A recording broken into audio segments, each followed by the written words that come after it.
कल आप सीएम बनेंगे तो क्या कहिएगा? आपको सीएम लड्डू खिला आने वाले समय में 24 में किसी गठबंधन में लड़ेंगे। चौथा नेता अगर आप पूछिएगा बिहार में तो सनब मल्ला नाम आएगा। सर आज 3000 वोट से जीतने के बाद देश का प्रधानमंत्री जी सीना चौड़ा करके और दिल्ली से कहें कि हमारे कुरहनी में जीत हुआ। अगर 10,000 वोट अगर महागठबंधन को मिल जाता तो वो 7,000 से जीतते। ये हमारी उपलब्धि है। जो हराने के लिए कभी नहीं उतरेंगे या ना उतरे हैं, हम अपने आप को जीतने के लिए उतरे हैं। यहाँ पे हमने लड़ाई लड़ा, बहुत ही अच्छी तरीके शानदार हमारी पार्टी के सभी पदाधिकारी कार्यकर्ता लड़े हैं और यहाँ पे हमें कुरहनी के जनता ने 10,000 वोट दिया है और हम 10,000 वोट को मानते कि जीत है हमारी। कल तक हम जीरो थे। कल तक निषाद को लगता था कि बिहार में निषाद मतलब मछली मारने वाला मल्ला है। आज बिहार के राजनीति में खड़ा है और अपने वोट को लेकर, अधिकार को लेकर संघर्ष कर रहे हैं, लड़ाई लड़ रहे हैं। तो ये हमारे कहने पे 10,000 वोट हमारे प्रत्याशी को मिला तो ये हमारी जीत है। तो इसलिए इसको जीत में लिया और जीत का जश्न हम अपने लोगों के बीच में निकले हैं। घी का लड्डू लेके घूम रहे हैं और बांट रहे हैं। हमें किसी पार्टी से लेना देना नहीं है। हमारे लोग हमारे पे भरोसा किया है, ये हमारी उपलब्धि है। आज इतने बड़े बड़े महागठबंधन हो या एनडीए हो, ऐसे पार्टी के सामने में हम लड़ लिए, यही हमारी सबसे बड़ी जीत है। आज आदरणीय लालू प्रसाद जी, नीतीश कुमार जी, स्वर्गीय पासवान जी, इन लोगों ने अपने दम पर लड़ाई लड़कर और बिहार में राजनीति अपने हिसाब से खड़ा किए और अपना वोट को ट्रांसफर करने का क्षमता बनाए। आज उसी के रास्ते पे चलकर संघर्ष करके अपना वोट को हम अपने प्रत्याशी के प्रति ट्रांसफर कर पा रहे हैं। ये हमारी उपलब्धि है, जीत है। आप बात देख लीजिए, 1990 से लेकर 2022 के बीच में 3 नेता के अलावा चौथा नेता कोई नहीं बना। लेकिन आज हमने चौथा नेता अगर आप पूछिएगा बिहार में तो सनब मल्ला नाम आएगा कि भाई सिमरी बख्तियारपुर में हमने वोट ट्रांसफर किया, हमने बोछा में वोट ट्रांसफर किया 30,000, कुरहनी में 10,000 वोट ट्रांसफर किया। ये हमारी उपलब्धि है।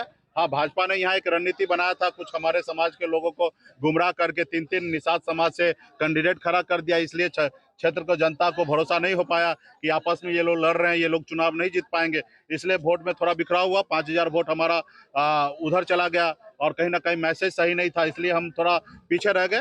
लेकिन ये 10,000 वोट भी कम नहीं है। आज 3,000 वोट से जीतने के बाद देश का प्रधानमंत्री जी सीना चौड़ा करके और दिल्ली से कहें कि हमारे कुरहनी में जीत हुआ। अगर 10,000 वोट अगर महागठबंधन को मिल जाता तो वो 7,000 से जीतते। तो आज हम फैक्टर बन गए हैं बिहार में। तो इसलिए आने वाले समय में अभी केदार गुप्ता ने कहा कि निषाद समाज को हमको वोट नहीं मिला, पेपर में भास्कर में स्टेटमेंट दिए। तो ये हमारी उपलब्धि है, जीत है। उनके सांसद रहने के बावजूद उन्होंने कहा कि उनके पार्टी के लोगों वीआईपी खड़ा होने के कारण नहीं वोट मिला। अगर वीआईपी नहीं होता तो हम 20,000 वोट से जीतते।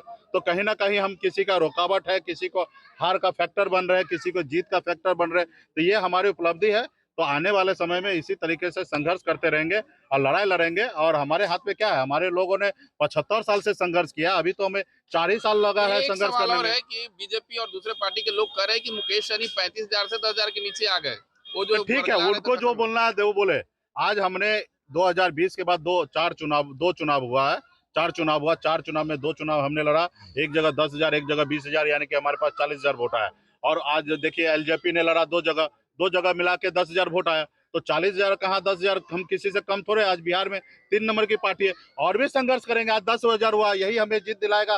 कल हमारे लोग जागरूक होगा, कल 10,000 का 30,000 में बदलेंगे और एक समय आएगा 70,000 में बदल के अकेले चुनाव जीत सकते। तो ठीक है, हम जो हमें कमी लगा महसूस हो रहा है, हमारे लोगों को लोगों ने गुमराह कर दिया, पैसा वैसा दे के गुमराह कर दिया। आने वाले समय में और संघर्ष करेंगे। और कल तक तो हमारे पास एक भी वोट नहीं था, आज 10,000 है ना, यही इसी को हम लोग जीत मानते हैं। क्या महागठबंधन और आने वाले समय में 24 में किसी गठबंधन में लड़ेंगे और किस गठबंधन में लड़ेंगे वो समय आएगा, बताएगा। अभी फिलहाल हम अपने इतना तो तय है कि गठबंधन में लड़ेंगे। हाँ, इतना तय है, गठबंधन में लड़ेंगे। और आने वाले समय में पहले अभी 1 साल हमको संगठन पे लगना है, संगठन को मजबूत करना है।